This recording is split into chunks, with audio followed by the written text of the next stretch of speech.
basically last question here. Are you aware of ancient items in Diablo 3? No, I am not. So they added this a few patches ago. An ancient item is a legendary. It's a unique, but so anytime a legendary drops or is crafted, there's a 10% chance that it rolls as an ancient, which has 30% higher stats on it, basically. So it's the same item effectively, but with higher stats, and it's a 10% chance to get that. And the community has accepted these, and obviously it's going to be best in slot.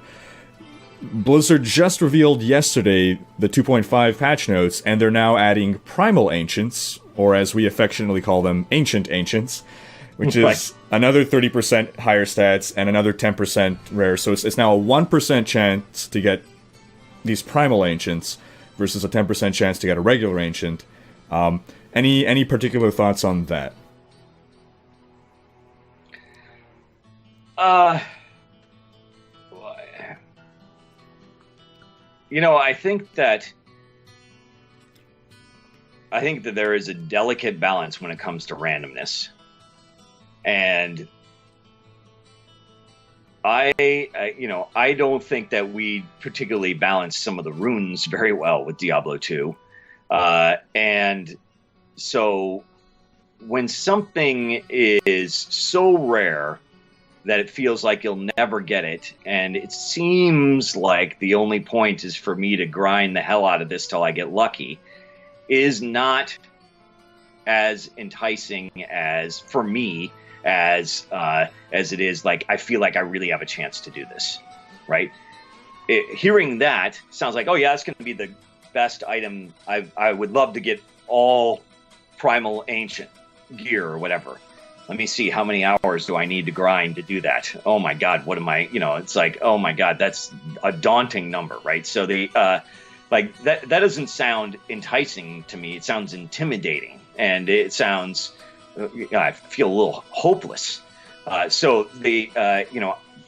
my personal opinion. I like to feel like I have a chance at doing the things that I want to do, even if it's I say this, and yet I still run this, try and get rare mount drops in World of Warcraft or whatever. I was killing this boss for 2 years before I had fun. But I feel like I know what I need to do, right? Even in that situation, it's like, oh, if I go kill this boss once a week for 60 weeks, there's a good chance I'm going to get this thing. Then it feels like, oh, there's a means to the end, right? That's like, I feel like that I'm not just have I been blessed by RN Jesus, right? Has he granted me in his wisdom the ability to get the things that I want? Because you end up in a situation, randomness ends up in a situation like this, and this happens all the time. This is one of the things that we learned in Marvel Heroes, and we changed it actually, is that originally you could unlock other characters by getting them to drop. There are, like, let's say, I think we watched like 25 or 30 different heroes you could play. And you could unlock them by either buying them, or you could get them by just playing, and they would randomly drop. But the drop percentage was really low. And so you had the stories of the following kind of stories from people playing, which was, my friend has played for 5 hours and gotten 6 drops. He's an ass. I played 120 hours and I have no drops or whatever. And so like there's this. If they've done it so that there's like an increasing chance as you go along, and the more you're playing, the better chance you have of getting something like those, that's more enticing to me than a flat, you have to get lucky, because otherwise you end in a situation where one guy gets lucky and he has everything, and then he's kind of bored because he's overpowered. And then you get the other character person that's been grinding and is crying tears of blood because it's like, my eyes, I can't even play this anymore, and I still haven't gotten one.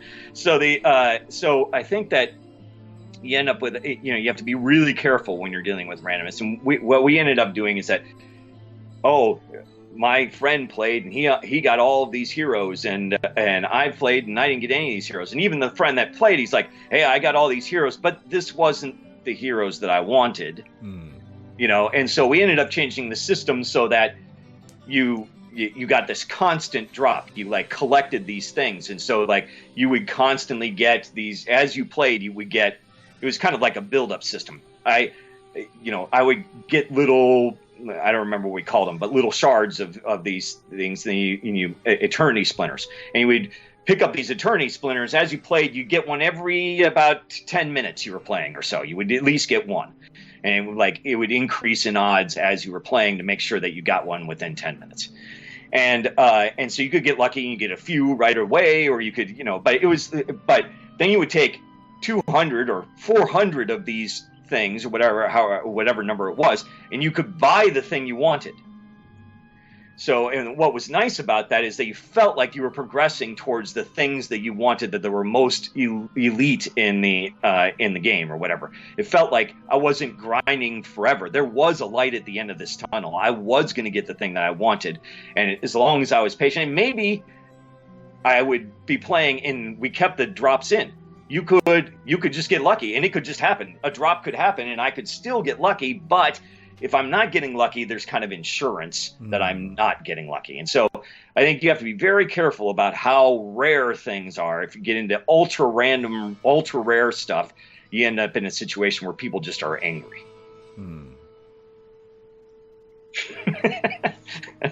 That's my own personal philosophy. Great insight. And personal experience.